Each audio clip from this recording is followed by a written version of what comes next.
So our thanks to Brad Levine. That, of course, was on location, not too far from here, just a few blocks. We are back live now in the studio.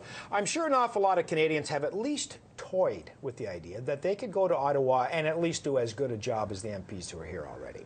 But it's a big leap from toying with that idea to actually trying to make it happen. So we'd like you to meet a couple of folks in our studio who are trying to do just that. Max Kahn is from Oakville, Ontario, and Kitchener's Karen Redmond. You may know her. She has served as an MP before under Jean Chrétien and Paul Martin. Both these folks, by the way, are Liberals, and they have to go through some training before they get thrown into the fray, and it's good to see you. Thank you very much. Good to be here. You're the rookie here, Max, if I can start with you. Yes, what I am. made you, you've dabbled in municipal politics, Right, but right. It's a leap.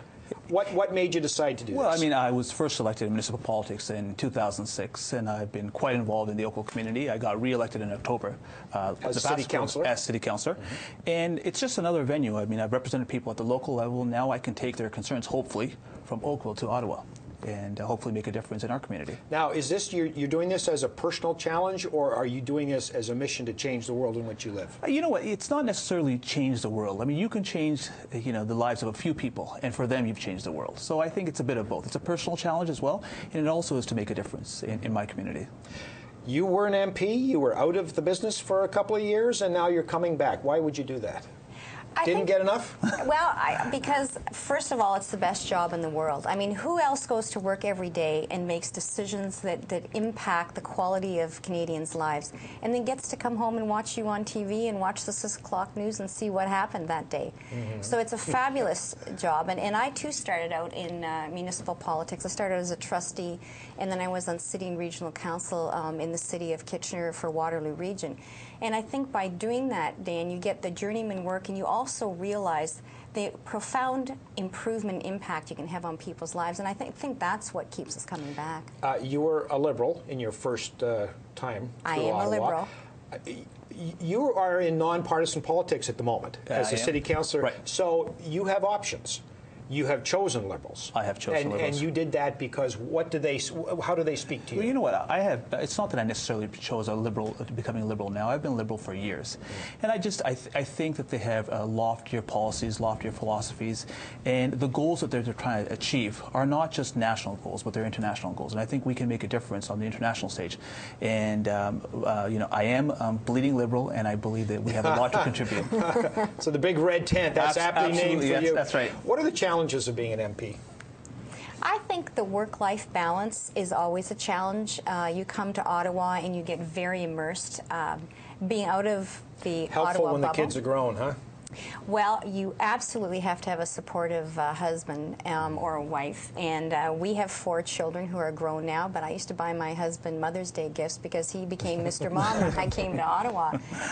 But I really think that it's the lure of being able to make a difference. And I think the challenge sometimes is people come, whether you're focused on the environment or something very specific, and what you recognize is the difference between having power and having influence. And I came under Mr. Chrétien, and I had the privilege of being a parliamentary secretary to David Anderson, who was the Minister of Environment. I got to be there when Kyoto got ratified. I went to Washington when we tabled the undertaking that we would be part of that initiative. And you get to do things that impact the next generation, and it's a wonderful experience. Now, if you aspire to be part of that, you're going to have to stand out of the crowd. There's a lot of people here who want to be part of that. Right. How do you stand out in this crowd? I think one of the things, I think the Liberal parties can stand out because to a greater extent in our party we have the right to dissent. We have independent voices. You'll see all of our MPs and all of our candidates speaking from their hearts, and I think that makes a difference. And I think that touches a chord with Canadians. When I go to speak in different venues in Oakville, I'll discuss the issues that they're concerned about, not necessarily bring to Oakville issues that Ottawa's concerned about, but a grassroots movement up, and I think that makes a difference. So what are you learning in this training camp? What is it you're learning to do? It's not really a training camp, Dan. Wrong word? Well, not wrong word, but it's winter caucus, so our caucus colleagues, the Liberals, will be here for the next couple of days.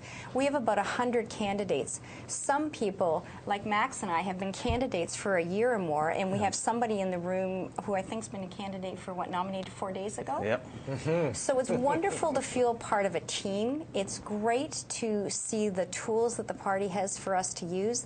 It's wonderful to know that you're part of a communications plan.